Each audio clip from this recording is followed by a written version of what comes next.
Welcome to the EOB podcast where we talk about the weekend's box office and the new openings this week. I am Ben No and joining me is Sen Dong. So Sen, are you there?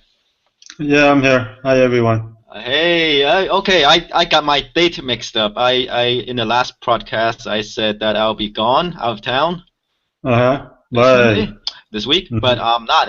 It's actually the next one, Okay. All so which right. is good. I'm still here, so yay. Right. Well, you know what? The only thing is you're gonna miss next week's podcast of the 50 Shades of 50 Grey. Shades of Grey, I know, but we'll make Yeah. that up. We'll make that up. All right, we'll make that up. All We'll right. make that up. We'll do double time. We'll talk about 50 Shades of Grey for a whole hour. How about Okay. that? So we're gonna be talking 100 Shades of Grey Yeah, we'll say that for the sequel. instead of 50, instead of just 50. All right. Right, Okay, that's right, good. right. Yeah, that's the big one that's coming out next That's a sequel, this right? week, Yeah. this Friday. Okay. Yes. All right. Valentine's Day is this Thursday, right? Yeah, something like yeah. Wait, Valentine. Let's see, February 13th. This year is February 14, right? Oh, no, it's Friday. Saturday. Oh yeah, Is it on? yeah, it is on a Saturday, but the movie's coming out on Friday, which is the 13th. Yeah. So Yeah. Right. we're good. All right, Okay. let's get started. Let's go down the list with the number one movie last weekend, the SpongeBob movie, Sponge Out of Water, with 56 million.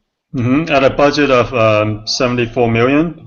Right. And this is a humongous opening. I mean, number one, it beat both of our expectations. Both of us were pegging it at around 30 million. And that's where pretty much what most of the industry expected, around 30 million, and it just 56. It nearly doubled that. Right, because the first movie was it 10 years ago? Opened around in the 30 million range as well. So I think it's reasonable to expect that maybe this is really not a sequel. It's just another SpongeBob movie. That it'll make within that range. But 56 million is huge. Yeah, and I'm not sure what you think of it, other than hey, I saw it the previous week. It's one of those films that appeals to kids and adults. I mean, the humor, there's enough adult humor. There's lots of it actually, adult humor to keep us parents entertained. Right. You know what I think? What these kind of movies shows that the family audience is there. Like the Lego Movie, Sponge Out of Water. Then we have the Disney Frozen, Big Hero 6. The family audience is there and it's huge. And I think regardless of when the movie is released, right? As long as you have good movies, those show up. Right, yeah. I think I read somewhere that the best performing movies at the box office, I think, is PG-13. So yeah, in general, family films tend to do the best overall.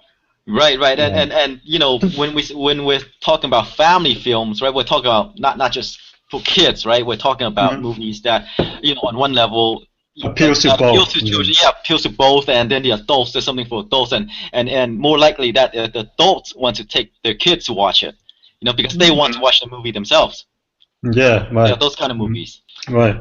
And I thought this SpongeBob, I thought what they did differently than the previous one was, the addition of 3D was very interesting. Most of the film is in 2D, it's 2D cell animation, but when you watch it in 3D, they do make the 2D cell animation pop. They layer it in such a manner that it looks like 3D, even though it's 2D cell animated.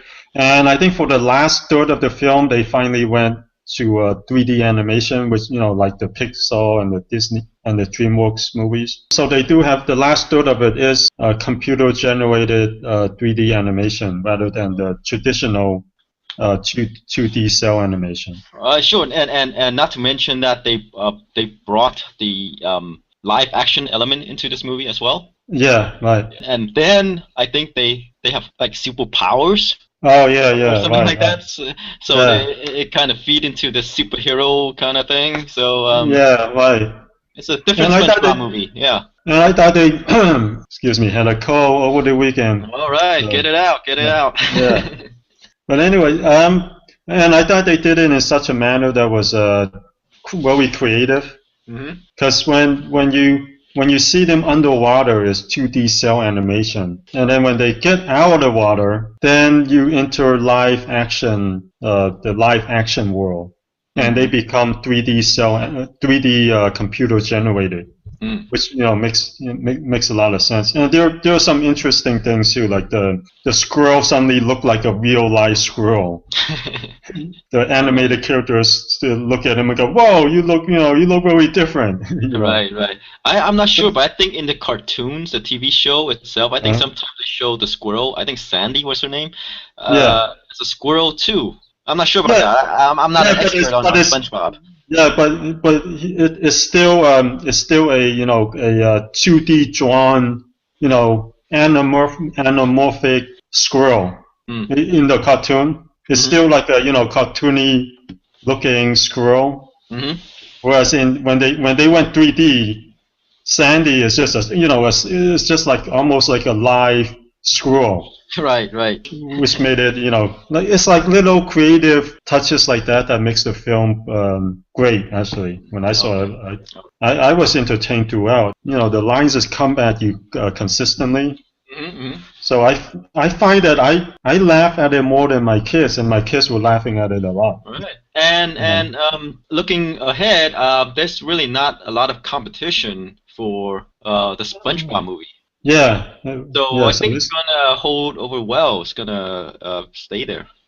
Yeah. When the first film came out and it opened to like 30 something million, and eventually I think it finished its theatrical one at around 85 million or so. And to have the second movie do this well, 56 million in one weekend, it's very impressive. Although something that surprises me is the cinema score for the movie is only B, which is kind of low for a family film. Family films tend to score pretty high because you have kids and kids like everything. So I'm not quite sure what you think of the B. Well, it depends on who you're asking, right? Yeah, but I thought it's kind of strange. I wonder if this will affect next week's box office, or is this an anomaly? I mean, certainly it will experience a drop, probably within the normal, range, like maybe in the 40s. With such a huge opening, if it dropped by 40%, that's a really good hold. Yeah. So I'm wondering if the low cinema score will mean that next week is gonna experience a drop that would be higher than normal. No, maybe like over 50%, but we'll have to see though. I mean, something to keep an eye out on. But because we do have the juggernaut that is 50 Shades of Grey coming, two different movies. Which means all the moms can't take their kids to SpongeBob anymore because or the moms will just drop the kids off to SpongeBob. You know what? Theater next door, and take the husband. Right. They'll take their husband to take the kids, and then they'll go next door and watch 50 Shades of Grey. That's right. Right, so we will have to see. True. So there's some different dynamics playing out here. So it may not be that big of a drop. That's true, huh? Right. Okay. We'll see what happens. Surprise everyone. Although they might feel kind of weird though. I'm not sure about that dynamic though. I know, but that's why. Yeah, we'll have to see. It'll be kind of odd because you're dropping your kids off to watch a cartoon while you kind of go off to watch a sort of softcore porn movie, and then afterwards you meet together. It might be an awkward moment. Yeah, who knows? They'll figure it out. They'll figure it out. I'm just thinking moms would feel better if they just they go and watch it themselves. Oh, with the girlfriends. Yeah. I'm not sure if their kids is the first people they want to see after watching a movie like 50 Shades of Grey. Yeah. Okay. Let's go. Definitely something to keep to keep in mind next week when looking at the numbers. Right. Right. Okay. All right. Let's move on to American Sniper at number 2 with 24 million. Total is 282 million so far. domestically. Yeah, it's a 21% drop off, which is still pretty good. That's not just pretty good. That's very good. Right. Like compared to most of the films in the top 10, it has the second lowest drop off at only 21%. You know, I mean, the only one that did better is the Imitation Game, which has been doing consistently well every week. So this is kind of interesting because I was reading Box Office Guru, and he was saying how, you know how last week we were saying, whoa, during Super Bowl weekend, American Sniper, which had in previous weeks experienced a drop off of only around 30%, suddenly had a 50% drop off. Does that mean that, you know, most of the people who wanted to see it you know, washed out during the first couple of weeks, or was it just Super Bowl weekend? According to Box Office Guru, Gitesh Pandya, I hope I'm pronouncing his name correctly, but he was saying this is actually a consistent pattern for films. During Super Bowl weekend, there's a significant drop-off in the 50% range. And then the weekend after Super Bowl, the drop-off is actually very low. He said, like usually around 20 to 30%, which is what we're kind of seeing here in the top 10. So I guess this is apparently this is the normal pattern. But it's still performing admirably. Yeah, still performing really well. 21% drop-off. Right, it's still almost still within the above 20 million plus. Yeah, yep. And it's what 1, 2, 3, 4 in its 5th week of wide release. Right, yeah, that's very impressive. Oh, actually, I got it wrong. It looks like The Wedding Ringer also had a lower drop off at only about 16%. Surprisingly, The Wedding Ringer. Yes, The Wedding Ringer. One more thing about American Snipers. So after last week's huge drop off, I think box office analysts were saying that it might not become the highest grossing film of 2014.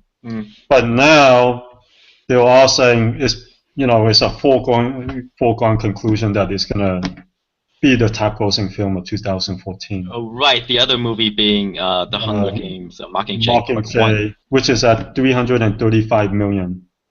Yeah, which is a large number, by the way. Yeah, a huge number. Yeah. Yeah, so American Sniper still has ways to get there. I mean, if it holds, hey, you'll beat it. Yeah. I mean, it's not that far off. It's about 50, 60 million. Right. You know, that's and it's a couple more weeks. Yeah, a couple more weeks, and it's there. Yeah. Dang, Clint Eastwood. Still, no, it's amazing. It's like this movie pretty much came out of nowhere. You know, you expect a movie that's supposed to be like a super hero action-packed, or or based on a fantasy novel, something like The Hunger Games, etc. Right? To be the bigger movie. Like even Guardians of the Galaxy, right? But I know American Sniper is pretty much like an action drama. You know, some people describe it as like a western that takes place in Iraq, I guess. And it became the biggest movie of 2014. Yeah, it's gonna become. It's gonna become. But as we know, it's pretty much a foregone conclusion. If it holds. So yeah. Yeah, especially good for Clint Eastwood. The guy's how old is the guy now?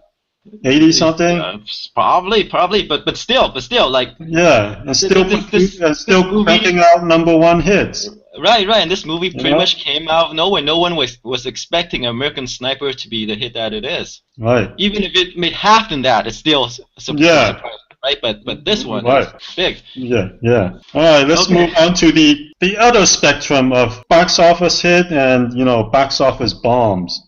Right. All right. Go ahead, Ben. Okay. Coming in at number 3, the Wachowski much heralded return to sci-fi, Jupiter Ascending, coming in at 19 million. With a budget of 176 million. Exactly. It's so expensive to make that. This is a dud in the John Carter territory. Right. You need this movie to open in the 50 million range, right? At least 50 million range. Right. As I said last week, it smelled like trouble, and this is the end to the Wachowski and 100 million plus budget. Yeah. That's what I think. You're not the only one. When you talk about the Wachowski, you think about the Matrix, and the Matrix is so long ago now. Yeah, so far. Yeah. So and now when you're talking about Wachowski, it's like, ew, the Wachowski. You have Speed Racer and Cloud Atlas, and now this. Man, you were right on the line. You were right on the line, though. I mean, last week you were predicting that this will do about 20 million, and you were kind of right there. I was saying 25. I mean, yeah, at least, right? But to make even less, you know, than that, it's amazing. It just goes to show you how far the Wachowski has fallen. It did better than I expected. I was only thinking 10 million. Well, I mean, I think there has to be some interest. I couldn't be that bad, right? But like you say, Channing Tatum. I mean, not an action hero. I mean, he couldn't help the movie, right? Yeah, he's not an action star. As a stripper, maybe, you know, comedy action hero, yes, but but an action star, not quite there. He doesn't have that the tough guy, you know. Probably still too baby faced. Right, still. Maybe he's I was gonna say maybe he's too pretty, but hey, Brad Pitt is, you know, just as pretty. But Brad Pitt can be an action star. I see the potential though. I mean, the action sequences all pretty well done. It's the most convincing I've seen Channing Tatum as an action star.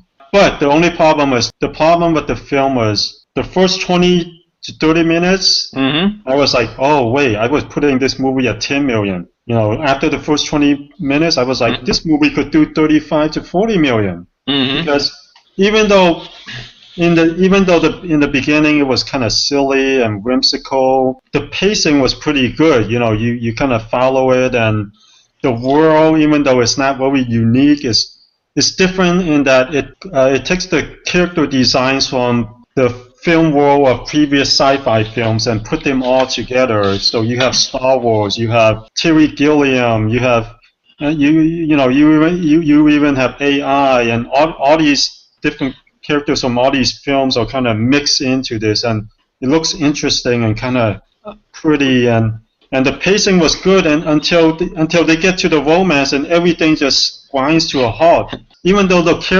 Channing Tatum and Mila Kunis are likable actors and likable characters, I mean, the dialogue wasn't interesting. It just kind of stops the whole film dead on its tracks, and then there was some unnecessary scenes that were just thrown in there, and you're just like, why is this scene even here? And that's when I'm like, okay, I'm going back to my 10 million. You know. Right. Well, here's the thing. Like, I think you just described what's wrong with the movie. You have all these weird mixture of all these elements from different movies, and I think there might be some shades of like Dune. Dune. Oh. In how convoluted things are. In terms of look and feel, it looks a lot more like a slightly darker version of Episode 1. In terms of the sci-fi world. Star Wars Episode 1? Yeah, Star Wars Episode 1, except a little bit darker. Okay. I'm trying to picture how that is. Yeah, and then there's some 12 Monkeys, you know, from Terry Gilliam thrown in there. So it's kind of this weird mixture, but I thought it looked interesting. It's just that there's a lot of unnecessary, really whimsical, really silly scenes that were just kind of there and just slows the films down. The romance doesn't work, so if you cut all that stuff out, it would probably turn the film into 90 minutes or, even 80 minutes. It might have been more entertaining and might have done better. Well, true, but the thing is the trailer, right, did not really show a lot of the romance part. Yeah. So they're not selling that as the main draw. But I think what happens is when people go see it and they find out that they know that it's kind of a really strange movie. I think when I walked out, that's my feeling, and I hear people, the audience go, "This is a really weird movie," Right. So I like I said, all these separate elements that works well in its own movie when combined probably didn't work. Mm-hmm. I think that's maybe one of the problem with Jupiter Ascending is that it's too convoluted for its own good. They should stick with a simple action adventure movie. It's really a chase movie, right? Yeah. And well, the other problem I think Jupiter Ascending has is the villains aren't very menacing or very intimidating. Mm-hmm. Essentially when you think of it, it's really Guardians of the Galaxy, except what could go wrong with Guardians of the Galaxy? If they did a bad version of Guardians of the Galaxy, Jupiter Ascending is that movie.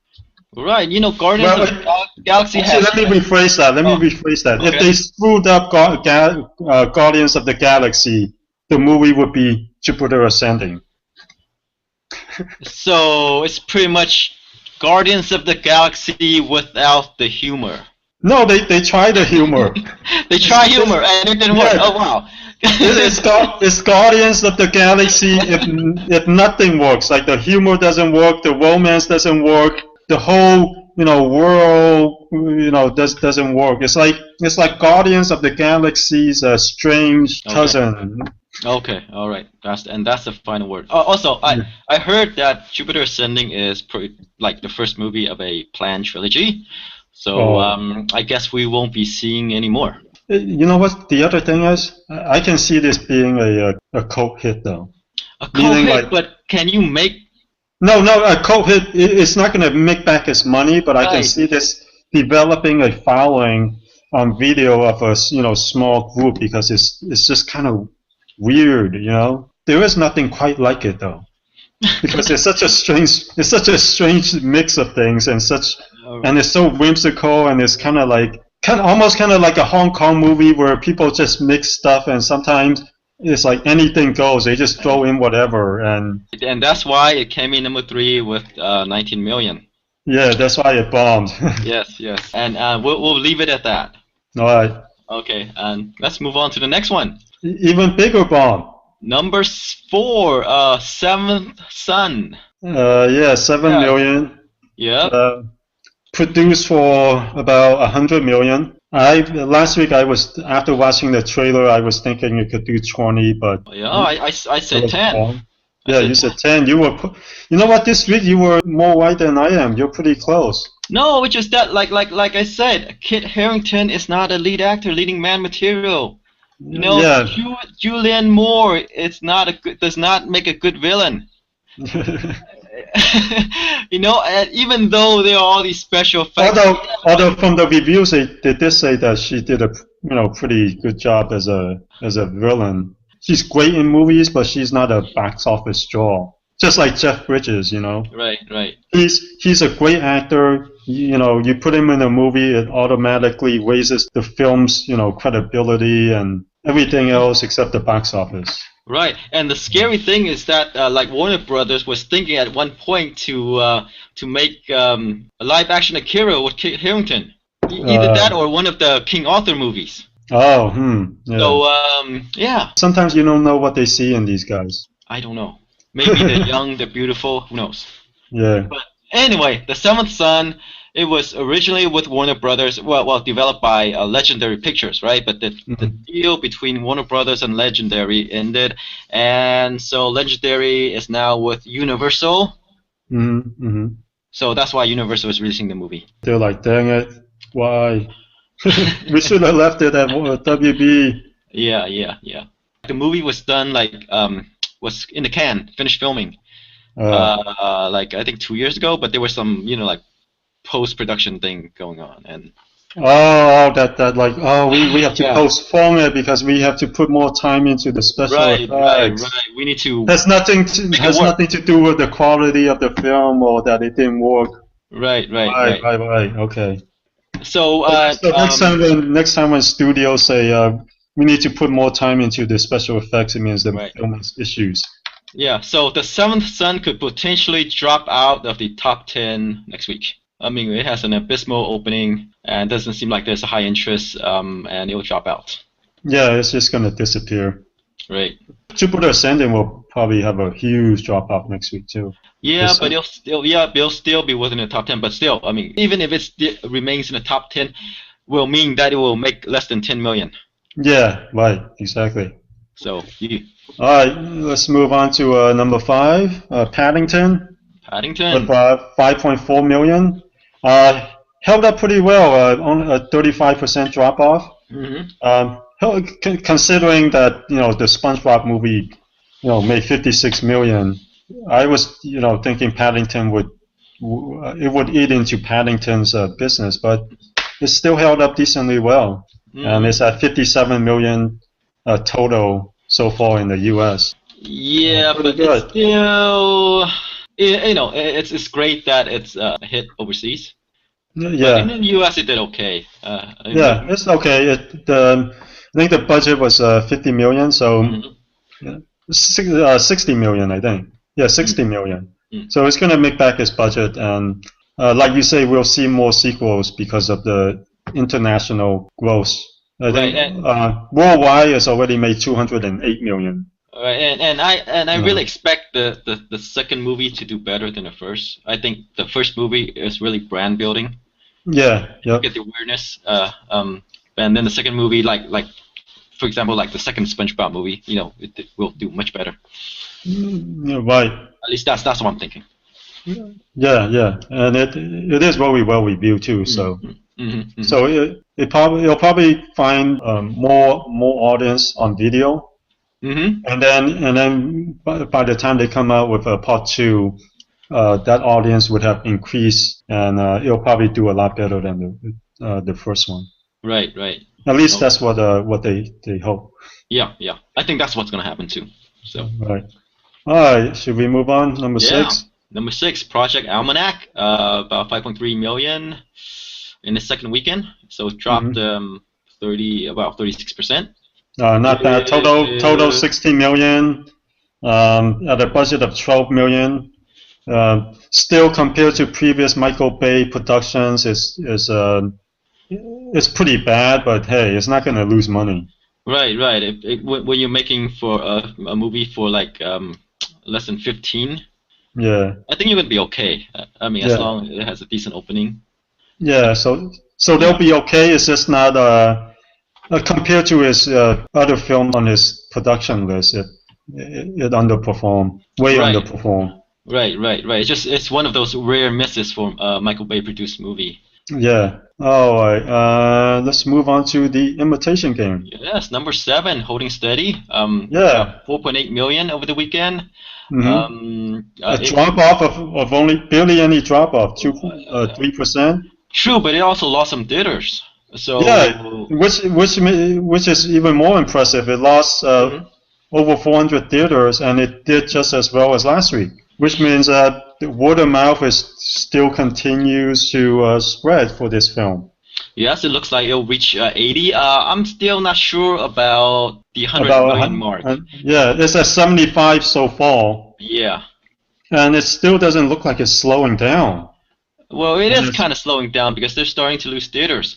But I mean, like, it's impressive that even though it lost that many theaters, it still did as well as last week. So, that's what I mean by it. It's not slowing down at all. I mean, usually if you take out 400 theaters, that's pretty significant. You would think that it would at least have some drop off at the box office. But no, it still did just as well as last week. I think it has a very good chance of reaching 100 million. Ooh, I'm still iffy on that. We'll see. But so far, it's trending towards 100 mil. Right. Okay, let's move on to The Wedding Ringer. The Wedding Ringer, Kevin Hart movie, comedy, 4.8 million. Experienced like a roughly 16% drop off, but it has already made 55 million so far. Yeah, at a budget of just 23 million. Right. And I'm surprised this is the second, in terms of drop off, it's the second lowest. After The Imitation Game, it's kind of holding pretty steady. Well, it's still one of the comedies still remaining in theaters, really. That's true. One of these, the only broad comedy remaining in theaters.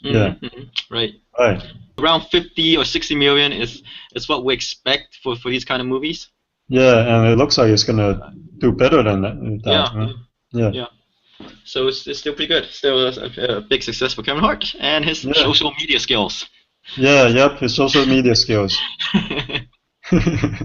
Right.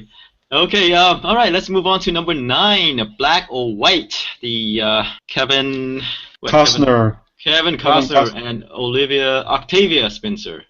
Yeah. Okay. Yeah. Not very kind of holding steady. 13 million. Yeah. 13 million so far. It's one of those movies that's just there. Yeah, I believe really it's pretty much like a TV drama, that made its way to the big screen. We talked about this movie in the last podcast, saying that really there's no good or bad guy in this movie, so the tension or drama is not there. So that's why we're seeing the interest level not that high. Right. And it's the second weekend already, and it's it's going to drop out of the top 10 next week.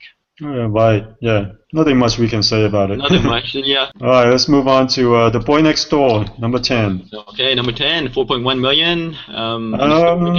31 million so far at a budget of only 4 million, and even if his budget wasn't 4 million, it's a decent sized hit for Jennifer Lopez. It's at 31 million.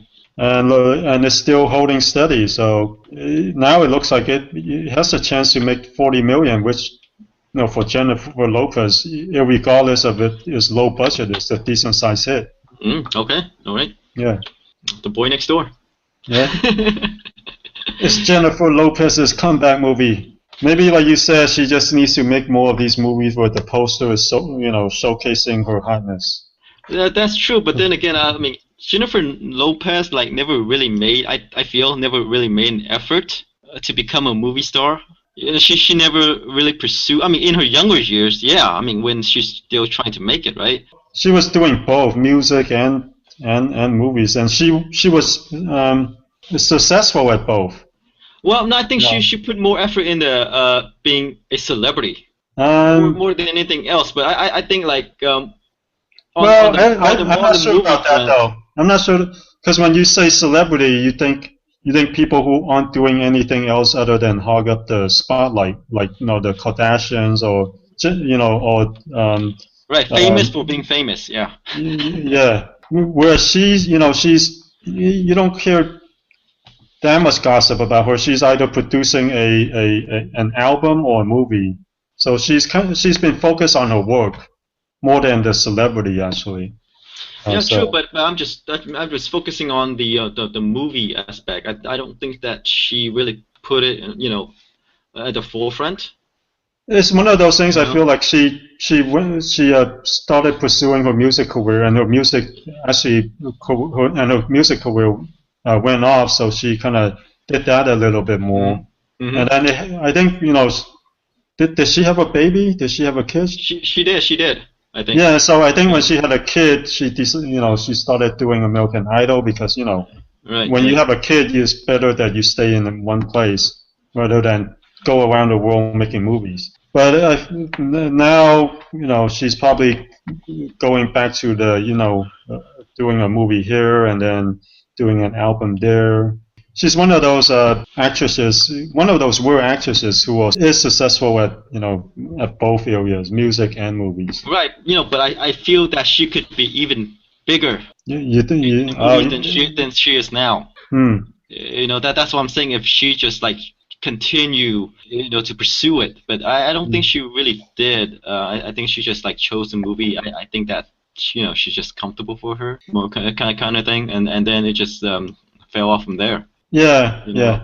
It is kind of, I guess, or maybe she felt because there was a time when she does a romantic comedy or one of these thrillers, they become hits, but they're kind of in the 50 to 80 million range hits. Mm-hmm. They're not super big hits, but for an actress, she was a decent sized draw, although not at the same level as Julia Roberts at her peak. But I feel that she could be more of a Halle Berry before she fell off the train.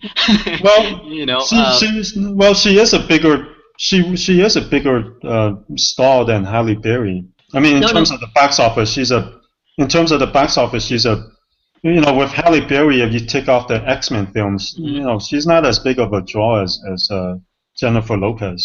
But I could see what you mean, because she's been in some Oscar caliber movies that she could be bigger. Right. But maybe the thing is she felt like she's gotten as big as she can in movies, and that's why she started pursuing music. Yeah, I don't know. Yeah, I'm just saying it's not just box office wise. I'm just saying that she could be like an indie star as well. I'm saying I think she has the talent level, and the draw to become bigger than she is now in movies. Right. Instead of okay, here's a generic thriller. It's a generic romantic comedy. Yeah, exactly. She could do more. What's that movie that she did with Out of Sight? She could do more films like Out of Sight. Or Selena. Yeah, exactly. The ones that she's known for. Yeah, that is true. She could be. Then she could be at a bigger level, but yeah. Right. That is true. But hey, she's no mean a failure. She's extremely successful. But I'm just saying there's a wasted opportunity there. Maybe again, she made the choice that's correct for her. And hey, she's successful. She's successful as a singer and an actress. So. Right. And with this, she's not complaining. No, she's not complaining. And as this thing shows, she could just jump right in. Yeah. True. And pick right where she left off, right? But again, she could be doing much more interesting projects. Because she knows she can always rely on a romantic comedy or thriller. You're saying that maybe she should do more of the more out of sight films, and then when she feels like she needs a paycheck, she can just jump right into a thriller or a romantic comedy and. Yeah, sure, why not? Yeah, that's true. There's more balance. Yeah. Right. Sure. All right, should we? Okay, hey, let's update. Update on Taken 3. Okay, Taken 3, 85 million. Yeah, made 85 million. Yeah, it looks like you'll top off at around 90, huh? Yeah. Yeah, so kind of compared to the previous films, kind of disappointing, a little disappointing. Yeah, but I don't think anyone's complaining. It's still a hugely successful franchise. Yeah, overall, yes, still a hugely successful franchise. Yeah. Right. It could always go up. Right. Birdman is at 35 million. Yeah. So looks like you'll at this pace you'll definitely reach 40. Yeah, and we'll see we're seeing some separation between Birdman and the Theory of Everything. Yeah, although Theory of Everything isn't that far behind. Theory of Everything is at 32 million, and you give this a couple more weeks, with the Oscars, this could reach 40 million too. At the end, we're both right. We're like, you were picking Theory of Everything, I picked Birdman, and it looks like both of them will probably reach close to, if not 40 million. Right. Okay, let's see. Into the Woods crossed 125 million. Mm-hmm. The Hobbit is at 253. And it doesn't look like it's moving much higher, so it looks like it will be the lowest grossing of the franchise. Which is still pretty good since it's one book that's made into 3 movies, and I think combined, I think like each one made over nearly $1 billion worldwide. Yep. So pretty good. Yeah, very good. Very good. Yes. And worldwide. It's already at 940 million. It's going to be one of the highest grossing films of 2014. Let's see, Unbroken, the Angelina Jolie movie, is nearing 115 million, which is pretty good for Angelina Jolie movie. Her second very good movie as a director. Very good. Mockingjay Part 1 is 336 million. Yes. It's currently the highest grossing film of 2014, like we said earlier. Right, and we expect the Part 2 to be even bigger. Yeah. Or at least I expect the Part 2 to be bigger because it's the final and concluding movie. Big Hero 6, it crossed 200 at 219 million, but looks like it might not make 250. So it won't make 250 actually. Yeah, it won't make 250. But internationally, it's going to do very well. It still has like China and France to go. Mm-hmm. What's the worldwide total? 505 million. Okay. Yeah. Very good. All right. Should we move on to next week's movies? Oh, next week. Oh, just okay. This week's movies. Friday's movies. Before that, let's move on to let's complete this by Mordecai. Oh, okay. All right. 7.6 million so far. Huge bomb for Johnny Depp and his frequent collaborator Tim Burton. Big Eyes. Haven't made 15 yet. So yeah, so I'm not. I don't think those two should get together in the near future. Let them cool off a bit, or else they're gonna have another bomb on their hands. And let's move on to the openings. Sure. 50 Shades of Grey and The Kingsman. Oh, 50 Shades of Grey. You know, the big... How do you think that's going to do? Okay. My God. You cannot really avoid this movie. Yeah. You know, if it were any erotic thriller, I would say that it's not going to do that well. But since this is based on like a hugely successful, trilogy... Here's the thing, though. If as a book, you can see a lot of moms reading it because no one can. You can read it and people don't know. But do you think women will go out and watch an erotic thriller? They will.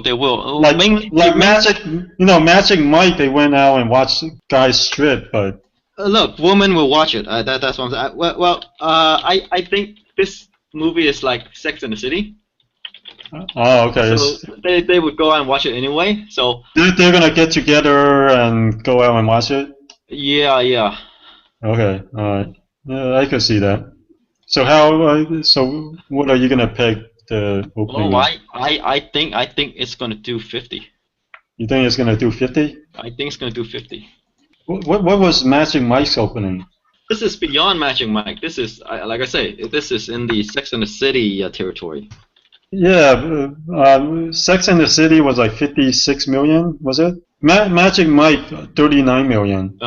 Sex and the City, 57 million. So we have between 40 and 57.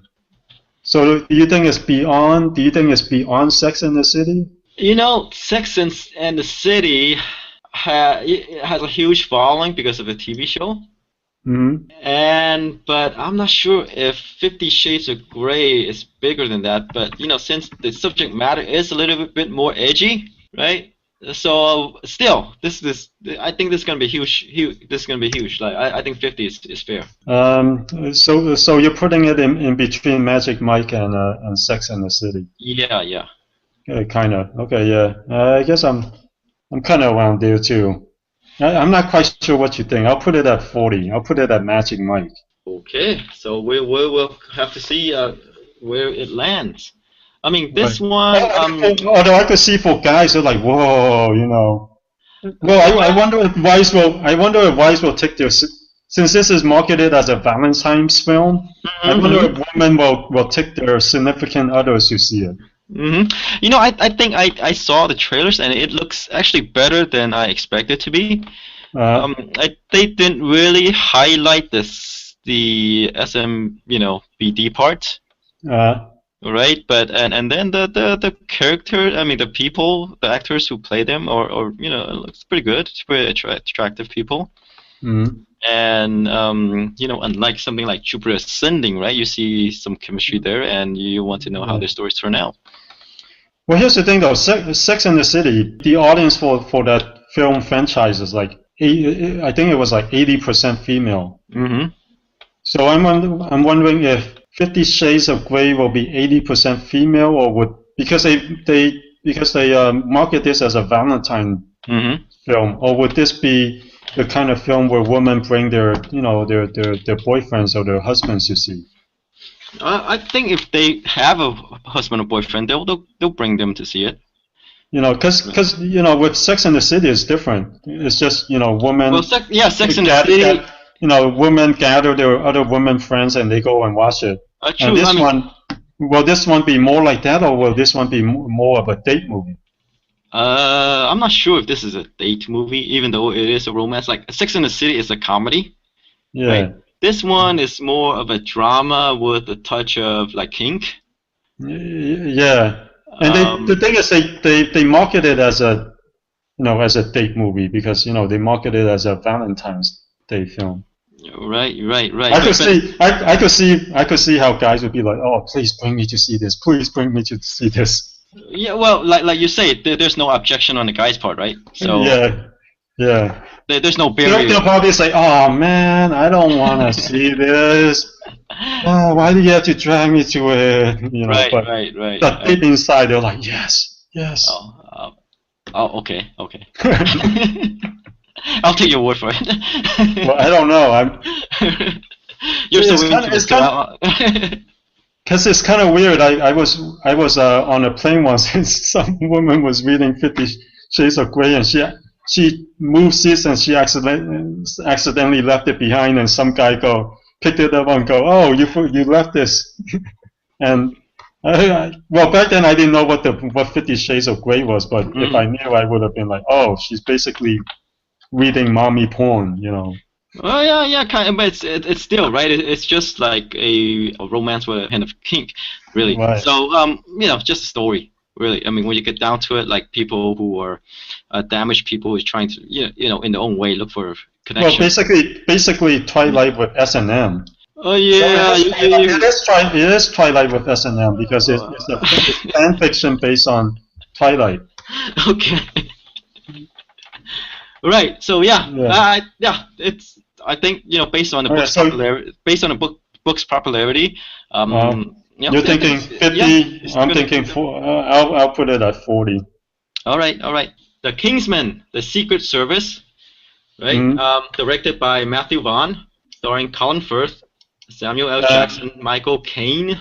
And Matthew Vaughn did a bunch of comic book movies, right? He did the X-Men movies before he moved on to he dropped out supposedly to direct this movie, and then who's that guy?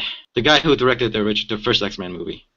Bryan Singer. Yes, Bryan Singer. Then Bryan Singer came in and took his place to direct the X-Men.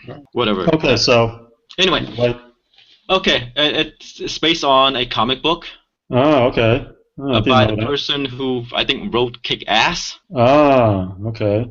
So, very interesting. In any case, it's still pretty much a superhero movie, in its own right.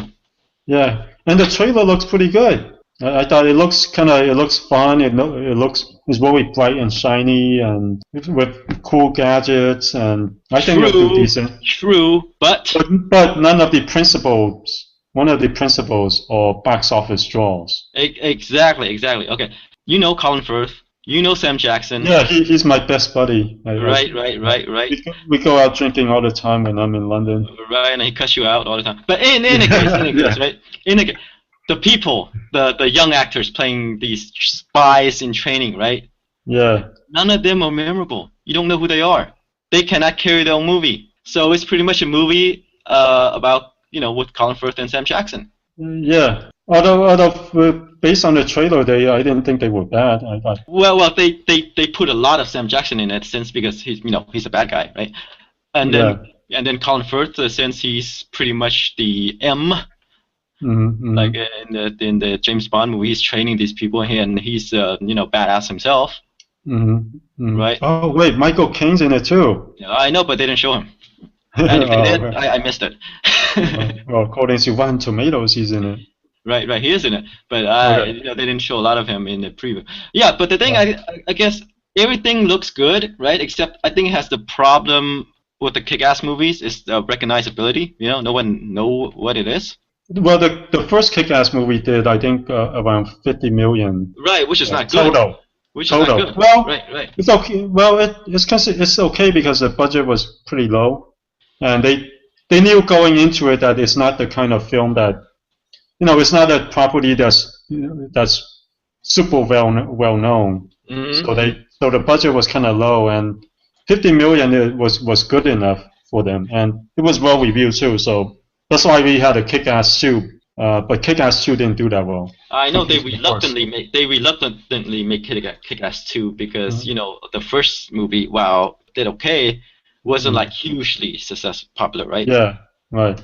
So I'm getting the sense with this movie, The Kingsman as well, is that really it's based on a comic, a not well-known comic book. Yeah, a property that's not well known. Yeah. Yeah, that's not well known. It's like Judge Dredd, but and the movie looks expensive, which could be a problem too. Yeah. What it has going for it is that Matthew Vaughn directed it, so they could highlight, and then Sam Jackson, right? Yeah. Oh, I'm surprised it's rated R. Yeah. The trailer makes it look so bloodless. everything's shiny. People get. A guy's head got blew off in the trailer. So. Okay. All right. Okay. It exploded. Oh, okay. All right. Never mind. That's why it's rated R. All right. Okay. Never mind. Right.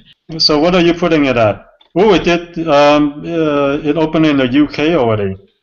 Yeah, it made about 18 million. Yeah, it's more well known in the UK than over here. They have the actors. So I'm gonna put it maybe in the Kick-Ass territory. Okay, so what? The first Kick-Ass I think opened to around like what? It was like mid-teens to 20 million. No, it opened to like 19 or nearly 20.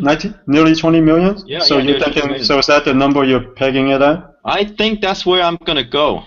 About 20 million? Yeah. Yeah, I'm around there too. I'm around 20 million too. It's pretty. The early reviews are pretty good. 82% on the tomato meter. Right. You know what? I'll go a little higher. I'll go 25 million. All right. So I have 20. You have 25. You're a bit more optimistic than me. So Yeah. Yeah, I mean they're trying to make this into another superhero movie, which is really kind of like proto X-Men, really, about a group of characters, people, spies, who were trained by this character, pretty much Professor X. Right. We'll see how it do. Yeah, we'll see. We'll see next week. Okay, next week, and I still expect. The week following next week. Oh yeah, we'll see the week following next week. I expect that 50 Shades of Grey to be the #1 movie, right? After that, it's gonna be SpongeBob. I don't know how that's gonna work out. I don't know how that's gonna work out, but it's gonna be SpongeBob, right? Between SpongeBob and Kingsman. Yeah. Depending on. Yeah, you said 25. It depends on if Kingsman goes up to 25, and if SpongeBob drops a little bit more than usual, then they'll end up fighting for #2. Right. SpongeBob and Kingsman will end up fighting for 2 and 3, right? And then American Sniper is probably gonna be 4th. Yeah. And then we'll go on from there. Okay, then we'll do this again in 2 more weeks. Okay. Yeah, when what opens? Let me see the schedule. Oh, the Duff and the Hot Tub Machine 2 and McFarlane USA. Oh, we're not missing anything. Yeah, we're not missing anything. Yeah, exactly. Okay, all right. Then it's a good time to take off then. All right, we'll do Signing this off. in 2 weeks. Signing off.